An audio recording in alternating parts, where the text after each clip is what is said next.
less than 24 hours. Less than a day. That's how long it took modders, or at least one specific modder, to figure out how to tweak Cyberpunk's new path tracing overdrive mode to make it play even nicer with lower end hardware than it was designed for, and to give at least some people significant boosts to their frame rates while still maintaining most, although not all, of the benefits of path tracing over ray tracing. Yesterday I put up a video about the new path tracing overdrive mode just patched into Cyberpunk 2077. I do recommend you give it a look. It's been quite popular. And I spoke about how, rather unexpectedly, it can run pretty well on an RTX 30 series card without Nvidia's DLSS 3.0 AI frame generation sorcery and the like, which was not the impression that they tried to make with all the marketing they pushed out before its release. They fairly heavily suggested that you have to have a 40 series card and you have to use the AI frame generation and DLSS 3.0 just to make it work at all. Otherwise, even a 4090 can't run it properly.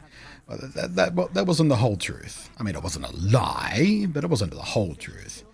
So, not just my own RTX 3080 Ti, but a lot of other cards, including some more humble entries, like even the RTX 3060, and even some AMD cards, despite them, of course, not having any Nvidia magic, and instead using AMD's own open source alternatives like Fidelity FX. And thank you to each and every one of you who popped comments letting me know how you're getting on trying out this experimental new feature, and what hardware you're using, what settings you're using, and what frame rates you're getting, and whether or not you consider those frame rates acceptable. But of course, overdrive path tracing is still a pig to run, and unless you have the latest and top tier Nvidia RTX 40 series cards, you will have to make a few compromises. Hell, even with RTX 40 series cards, you still have to do compromise. There's nothing out there that can just brute force this pig of a thing just yet. But for me, on my RTX 3080 Ti, it meant stepping down my display resolution from 4K and using the DLSS 2.0 performance mode, which renders internally at half display resolution and then applies Nvidia's near magical DLSS 2.0 upscaling to make it look as if it was high resolution. But doing all that netted me on average between 50 and 60 odd frames per second, with very occasional dips to like 45-ish.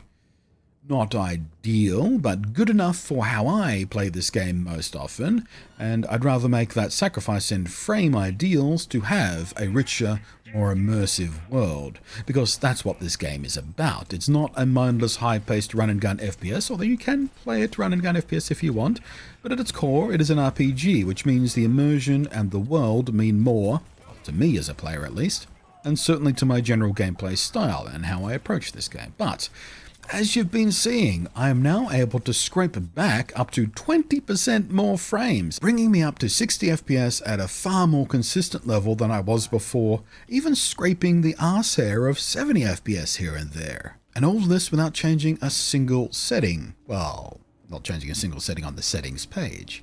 As I mentioned in the opening, it's thanks to a brand new mod, mere hours old on Nexus as I say these words. I woke up and I checked Nexus because one of the main sort of modding tools got broken by this update, so I was going to check whether or not they fixed that, and I saw this sitting there, first on the list of new mods today. It's a bit light on details, claiming only in its description, "Has your GPU had enough? Do you feel like FPS is just too freaking low on this tech preview?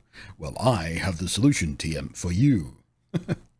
The mod is from EROK, E3ROK, gay, capital, and while I've not used one of their mods before, I am aware of both their car modification shop and cyber vehicle overhaul mods, both of which I've seen recommended in at least a couple of mod overview videos from cyberpunk-focused YouTubers I watch from time to time. But poor notation aside, it actually works pretty great. So, how are they doing this then? And why didn't Nvidia or CD Projekt Red figure this out first? Well, truth is they did figure this out first, because it's literally just tweaks to a couple of their own default settings under the hood that they hide away from users. Revealed in a response to a user post who was also complaining about the vagueness of the crappy documentation, "Hey, why don't you tell us what this mod actually does?" The mod author responded, "The mod lowers the path tracing ray bounce from 2 to 1 and reduces the ray length from 2000 to 1600.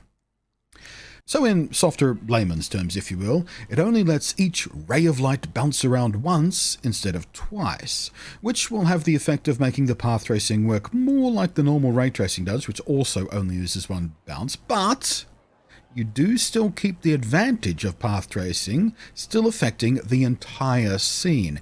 Every light, every shadow, every reflection, and on, while the normal mode only ray traces some of the lights. Specifically, it's usually only the neon lights, and it also uses a mixed mode of raster and probe lighting for other stuff and certain shadows and some reflections and the like. So while a single bounce will leave you with a slightly less accurate lighting situation, it's still more accurate than normal ray tracing is. If you know what to look for, you might notice it. But in normal gameplay, I don't think it'll matter all that much because the second bounce affecting things is a very situational thing and not always sort of a core experience thing. It's really nice to have it there, but Anyway, the other thing, reducing the ray length by about 20% from 2000 to 1600 makes the game trace each ray for a little shorter distance. Once again, this lowers the accuracy a little bit, but in most situations, I'm betting most people won't even know where to look for this effect making a noticeable change. But it does make a difference, and it does make it, again, less accurate overall.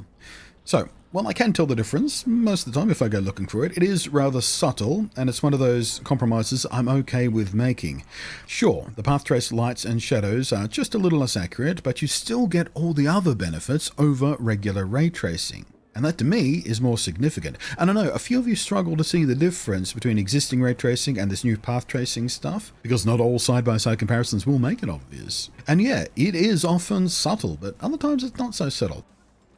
I ran a mission last night, which I won't show you on screen here because, well, I didn't record it, plus it's a main story spoilery mission, so, you know. But it happens in a very dark and dingy underground lair. And whoa mama, the path tracing made it so much more intense and set the mood so much more solidly than the old lighting did. There were darker corners and deeper shadows, and it was murkier and more intense, and it felt like things were hiding in the shadows, and the lights bouncing around were more intense, and the colors of the scene were more greatly affected. It was fantastic. It was exactly the kind of stuff that path tracing makes better, and I loved it. So yeah, anyway, if you're struggling to find a balance of performance, but really want that immersion booth of path tracing, immersion booth. What is it? What is an immersion booth? Is that one of those sensory deprivation tanks? Never actually tried one of those. Always been curious. No, immersion boost was the word I was searching for there and failing to enunciate. I do apologize. Immersion boost. Maybe this new mod will push you over the lip of your performance target, just like it did for me. Thanks for watching. I am Blunty. Thank you as always to the patrons scrolling up above there who may or may not be ray traced. I don't know.